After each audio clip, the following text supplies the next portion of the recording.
قال الله تعالى في كتابه الكريم أعوذ بالله من الشيطان الرجيم بسم الله الرحمن الرحيم يا أيها الناس إنا خلقناكم من ذكر وأنثى وجعلناكم شعوبا وقبائل لتعارفوا İnne ekremekum indallahi etkakum innallâhe alimun habir. Sadakallahul azim. Hucurat suremizin 13. ayeti. Değerli dostlar, bugünkü hutbemizin konusu değerlerimiz insan kalmak içindir. Değerlerimiz ve ilkelerimiz insan kalmak içindir. Aziz dostlar, çok enteresan. Huvellezî halaka lekum mâ fil ardı cemî'a diye buyuran Rabbimiz yeryüzünde her ne varsa sizin için ama sizin için var eden o Allah'tır. Çok enteresan, Rabbimiz evreni, bu dünyayı ve bu dünyada yaşayabileceğimiz bir atmosferi önce var ederek ardından insanı var etti. Yani önce ortam, sonra görevli. Evet, insanlar çok yönüyle değerlidir. Bir yaratılmış olmakla artı değerdeyiz. Yaratılmışlar içerisinde insan olarak akıl, irade ve vicdan sahibi, ruh sahibi bir özellikte yaratıldığımız için değerliyiz. İnsanlık ailesinin içinde bir de iman ile şereflendirdiği, güven veren, güvenen ve de güvenilen bir varlık olduğumuz için değerliyiz. 3. Ve müminler ordusunda, ümmeti Muhammed içerisinde iman kardeşi, güven kardeşi, güvenilen kardeşler olduğumuz için değerliyiz. 4. Gerisini mi? 5.'sini Allah lütfederse, cennet kardeşi olduğumuz için özel ve güzel değerli olacağız. Hep beraber amin inşallah. Eyvallah. Evet, değerli dostlar, bu kadar değerli kılınan insan olmak güzel değil mi? Harika. Peki bunun ötesi var mı? Olmaz mı kardeş? İnsan kalmak. İnsan kalmak. İnsan olmaklığı lütfetti Allah. Bir de insan kalmak. Ne ile? Ne ile? Rabbimizin vahyi ile. Vahiyden önce lütfettiği akıl ile ve de bize bir rol model olarak gönderilen Hazreti Resul ile Allah bizlere bir değerler yumağı, ilkeler silsilesi lütfetmiş. Bunlara sarıldığımız gün eşittir insan kalmak, o gün gerçekleşir. Değerlerimiz insan kalmanın reçetesi, ilacıdır vesselam. Evet, bakın çok enteresan. Öyle ayetler var ki bugünkü sohbet için inşallah yetiştiririm. Bismillah. Feagim veçheke liddini hanifa. Burada veç kelimesi yüz anlamındır kelime olarak. Yüz değil ama kendini. İnsan bizzat kendisini temsil eden bir semboldür o. Yüz insanı temsil eder. Sen diyor kendin Hanif dine, Hanif yola, Hanif gidişata dön diyor Allah. Hanif nedir? Katkısız, katışıksız, halis, arı, duru, Allah'ın koyduğu proje. Yani barış dini İslam. Ama katışıksız, halis, arı, duru. Allah'ın koyduğu yol haritası. Bu dine, bu barış dinine feakim. Akim hatırlıyor musunuz? Namaz için de aynı emir var. Akim, kıl, eda et, yerine getir, ayağa kaldır. Neyi ya Rabbi? Dini ve kendini bu değerlerle ayağa kaldır. Evet, peki ya Rabbi bu katışıksız din nedir? Fıtratallah. Allah'ın yarattığı fıtrat. İlk yaratış temizliği, insanın varlık temizliği ve fabrika ayarları, Allah'ın koyduğu o temizliği ifade etme, bozma. Onu, ya Allah aşkına, 5 kilo süt aldım, kaynatıp su yapacağım. Kazara içine, hadi pislik demeyeyim ya, bir yudum sirke döktüm. Ne oluyor? Anında bozuluyor. Anında bozuluyor. Bu din de böyle süt gibi berrak, ak ve temizdir. Katışık istemez. Bir zerre bile olsa, süte sirke karıştırınca ne olur bir yudum? Kesik. Kesik. Ne diyorlar ona? Çökelek oluyor. Çökelek oluyor. Yani özünden inkılap etti, bozuldu. Süt nere, çökelek nere? Din de aynı bunun gibidir. Fıtratallahilleti fetaran nase aleyha. Sizi üzerinde yarattığı o fıtrat üzere, o fıtrata dön. O fabrika ayarlarına dön. Ve habire açıklıyor Allah'ımız. Ve ne diyor? La tebdile li halkillah. Ona diyor, eğer ifade etmezseniz, eğer onu bile isteye bozmazsanız asla bozulmaz o fıtrat diyor. O fıtrat asla değişmez diyor Allah Teala. Enteresan. La tebdile li halkillah. Allah'ın bu yaratışında, bu fıtratında asla bir değişiklik olmaz. Zaliket dinül kayyim. İşte kıymetler, değerler, ilkeler, kaliteler, itibarlar, şeref, izzet ve onurun kaynağı olan bu dindir. Hepsini içine alan muhteşem bir değerler yumağıdır bu din. Onun için el-İslam, İslam mı? İslam'dan bahsediyorsunuz. El-kayyimul insaniyetu er-rafi'ah. Üstün insanlık değerlerinin bütünüdür. Üstün ve yüce insani değerlerin bütününe İslam denir. Eyvallah. Anlatabildim mi bilmiyorum ya. Bir iki örnek vereceğim inşallah birazdan neler vardır. Evet. Okuduğum ayete gelelim. Başta okuduğum ayet. Yani affedersiniz. Evet. Hucurat 164. Özür dilerim 13. Ne diyor Allah'ımız?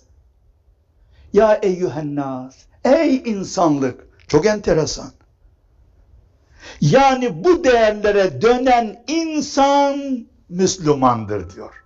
Ya müminler demiyor. Ya eyyühellezine amenu demiyor. Çok enteresan. Ya eyyühennas. Ey insanlar. İnna halaknakum min zekerin ve unsa. Biz sizi bir erkek ve bir kadından yarattık. Nokta. Ve cealnakum şuuben ve kabaile. Biz sizi kabilelere, boylara, soylara ayırdık. Niye ya Rabbi? لِتَعَارَفُوا Herkes tanışasınız diyor. Ama bu kelimenin tanışmayla hiç ilgisi yok, biliyor musunuz bu kelime? Şimdi söyleyeyim size. لِتَعَارَفُوا İrfan nasıl bir kelime? Bu kelime irfan. Arif bu kelime. Örf bu kelime. Yani biz sizi değerler üretesiniz, ortak akıl ile kalite ve de ilkeler oluşturasınız diye kabilelere ve soy ve boylara ayırdık. Kardeş, tanıştık. Ben sana baktım, sen bana baktın. Ne kattık birbirimize? Ne kattık? لِتَعَارَفُوا çok geniş bir anlamı var. Allah Teala çok açık ve net olarak ne diyor burada? Örf oluşturasınız diye, irfan oluşturasınız diye, maruf oluşturasınız diye. Maruf, evet. Nedir maruf? Ortak aklın ürettiği bütün iyilikler. Evet, marufu üretesiniz, örfü, irfanı oluşturasınız diye biz sizi kabilelere, soylara, boylara ayırdık. Yani iyilikte yarışasınız diye, irfanda yarışasınız diye, marufta yarışasınız diye ve marufu üretesiniz diye sizi soylara ve boylara ayırdık. Kurban olduğum Allah. Onun için nedense kopyala yapıştırla var ya, hep tanışasınız demişler. Ya zaten her kabile, her soy, her boy birbirini tanıyor. Gözünü sevdiğim ya. İrfan oluşturasınız. Marufu, ortak aklın üreteceği iyilikleri, güzellikleri, doğruları üretesiniz diye biz sizi böyle soy, boy, kabilelere ayırdık. Ve devamında ne diyor biliyor musunuz? İnne ekremeküm indallahi etkâküm. Yoksa diyor, sizin soyunuzdan, boyunuzdan, servetinizden, zenginliğinizden, ırkınızdan, coğrafyanızdan, cinsiyetinizden hiçbir üstünlük olmaz. Çünkü Allah'ın koyduğu ahlakta bir ölçü vardır. O ölçü mutlaka iyi olmalı. Bir şeyin ahlaki olabilmesi için bir iyi olacak. 2 kalıcı olacak, kalıcı. 3 evrensel olacak. Herkes için. Evet. Herkes için. Tanışmak herkes için mi? Evrensel mi? Ben öldüm, sen beni unuttun, ben seni unuttum. Ama maruf öyle değil. İyi öyle değil. Doğru ve güzel öyle değil. Kalıcıdır bu. Ve de evrenseldir. Ve de değerli dostlar, hayat ile uyumludur ve mutlaka emek ister. Emek ister. Baktım bakıştık. Neresi iyi? Emek. Bedel. Uğraş vereceksin ki ortak aklın üreteceği bir iyilik ortaya konsun. Eyvallah. Onun için inne ekremeküm indallahi etkâküm. Allah katında tek üstün olanınız, tek üstünlük ölçünüz takvadır. Takva nedir? Sorumluluk bilinci, duyarlı davranmak, yük almak, omuz vermek ve bu davaya el atmak. Allahu Ekber. Bakma bakışıma değilmiş gene. Yük alacaksın diyor. Yük. Omuz vereceksin ve bu dava, bu barış dini senin omzunda yükselecek. Eyvallah. İnnallâhe habîrun, innallâhe alîmun habîr. O zaman Allah sizin ne yapıp ettiğinizi bilir ve en ince detayına kadar haberdar olur. Kurban olduğum Allah. Yeter ki emek verin diyor. Asla boşa gitmez. Biz onu anı anına kaydediyoruz. Eyvallah. Evet. Evet değerli dostlar. Peki bir iki de değer, ilke ve iyi, doğru ve güzel niteliklerimizden bahsedeyim müsaade ederseniz. Bir, iman. İman. İnandım demek değil. İman güvendir. Güven veren ve karşıdan da güven alan. Hem bu Allah'a güvendir, hem de onun yarattığı insana güvendir. Ve insana güven verendir. Eğer ben iman ettiysem, çok açık ve net söylüyorum, güven veriyorsam ben müminim. Güven vermiyorsam, aldığımı ödemiyorsam, sözümde durmuyorsam, taahhüdümü yerine getirmiyorsam, ben bu barış dini için bir omuz vermiyorsam, böyle bir güven oluşturmadıysam, dille iman inandım olmaz. Lafla peynir gemisi yürümez. Ona yakıt lazım, yakıt. Yani eylem ve emek. 2, takva. Sorumluluk ve duyarlılık bilincidir. Bunları ayrı ayrı inşallah fakir işleyecek ve kendi Face sayfamda haftada birini böyle detaylandıracağım. 3, ahiret. Ahiret. Yani hesap verilebilirlik bilinciyle yaşamak. Hesap verebilir bilincinde yaşamak. Hesabını veremeyeceğin işi yapma diyor Allah. Nokta. 4, sadakat. Doğru söz, doğru öz, doğru davranış ve de dürüstlüğün ta kendisi. 5, hayır, iyi, doğru ve güzel, insana dokunan her türlü iyilik. 7, empati. Yani halden anlama. Bu kelime çok önemli bakın. Yani bunu kolay kolay bulamayacağınız bir anlamdır bu. Empati, halden anlama. Karşıdakinin halinden anla yeter. Anladığın zaman ne yapacağını bilirsin. Yoksa baktık bakıştık falan değil. Evet. 8, rahmet. Merhamet, şefkat. Yani Bismillahirrahmanirrahim deyip işe başlama değil. Her işimizde, sözümüzde, fiil ve davranışımızda rahmet eksenli, merhametli bir insan olmak. Nokta. Bu kadar açıklama yeter ona. Dayanışma ve yardımlaşma. 10, af. Yani bağışlama, affetme. 11, vefa. Vefa. Tek kelimeyle unutmamak. Unutma. Unutma yeter. Tevazu, alçak gönüllülük. Gaza gelme, trene binme. Tevazu ile yaşa. Haya, utanma, yüzümüzün kızarması. Yüzün kızarmıyorsa istediğini yaparsın. Evet, cesaret, yiğitlik ve yılmamak. Bu uğurda, bu davada cesaret, yiğitlik ve yılmamak değeri bizde her zaman olmalı diyor Yüce Rabbimiz.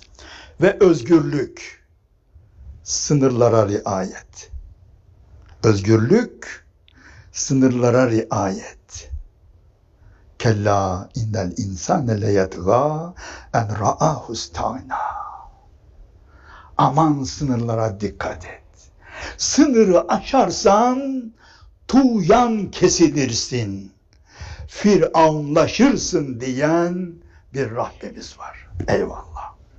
Evet, sevgi, saygı ve de özveri. Bu kadar örnek yeter diyeceğim ama bu hayatın her aşamasında bilinçli veya bilinçsiz yaptıklarımıza ve kararlarımıza etki eden sayısız binlerce değerlerimiz var dostlar. Binlerce. Şimdi diyeceğim ki teselli, tesanüt vesaire bir sürü, dolayısıyla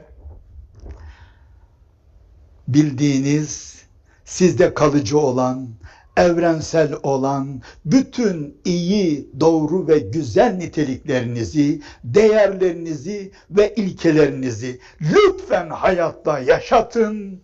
Yaşatın ki insansınız ama insan kalın. Bismillah. Saffat 164 ile noktalıyım. Ve ma minna illa lehu makamun ma'lum.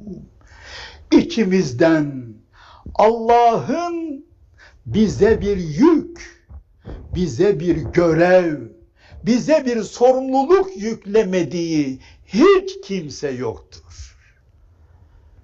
Ya Rabbi, beni nerede kullanıyorsun? Beni nerede istiyorsun? Bu soruyu bana sormak ve bunun cevabını vermeyi bana nasip eyle.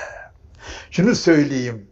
Biz ne zaman, hangi evde, hangi ana babadan ve hangi coğrafyadan doğduğumuzu seçtik mi? Bir dakika. Doğmadan seçebilir miyiz? Ya gençler absürt bu soruyu soruyor. Bana sormadı ki anam babam veya Tanrım diyor adam. Yoksun ki sonra. Peki. Ama biz bir yer ve bir zamanda doğduk. Nedir o? Allah'ın bizi görevlendireceği, yük vuracağı, sorumlu tutacağı bir coğrafyada, bir zamanda, bir sorumlulukta ve bir görevde yarattığını bu dersin özü ve özeti olarak anlayalım. Ve ya Rab, bizi yolunda kullan, omuz veren yiğitlerinden eyle inşallah. Amin ya mu'in velhamdülillahi rabbil alemin. Ela inne ahsenel kelam ve eblegan nizam kelamullahil melikil azizil allam kema galallahu tebareke ve teala fil kelam ve izâ gure'el Kur'anu festemi'û leh ve ansitû leallekum turhamun. İnneddîne indallâhil İslam. Allah katında tek ama tek bir din vardır. O da barış anlamındaki İslam'dır. Yeryüzüne İslam'ı hakim eyle ya Rab. Yeryüzündeki İslam'ın hakimiyetinde, barışın hakimiyetinde, güvenin hakimiyetinde, merhametin hakimiyetinde, adaletin hakimiyetinde ne olur bizleri kullan. Bizi kullanmakla bizi şereflendir ya Rabbi. Amin ya mu'in velhamdülillahi rabbil alemin. Elhamdülillah, hamden kamiline ve salatu ve selamu ala Resulina Muhammedin ve ala alihi ve ashabihi ve etba'ihi ecma'in ta'zimen li nebiyyihi ve tekrimen li fekhameti şan-ı safiyyi. Fekale azze ve celle min kailin muhbiran ve amira. İnnallâhe ve melâiketehu yusallûne alen nebi. Hiç şüphesiz Allah ve melekleri o Nebi'yi desteklediler. Destekliyorlar, desteklemeye devam ediyorlar onu, onun misyonunu, onun davasını ve onun getirdiği emaneti, Kur'an'ı, dini mübini. Ya eyyühellezine amenu sallu aleyhi ve sellimu teslima. Ey iman edenler, siz de destekleyin. Allah'ın kuluyseniz, yeryüzünde onun kolu sizsiniz, siz. Ve öyle destekleyin ki o Resulü, onun davasını, onun misyonunu, onun dinini, onun ahlakını öyle destekleyin ki Her türlü şüphe, şaibe, isnat ve iftiraya karşı siz göğüs geresiniz inşallah.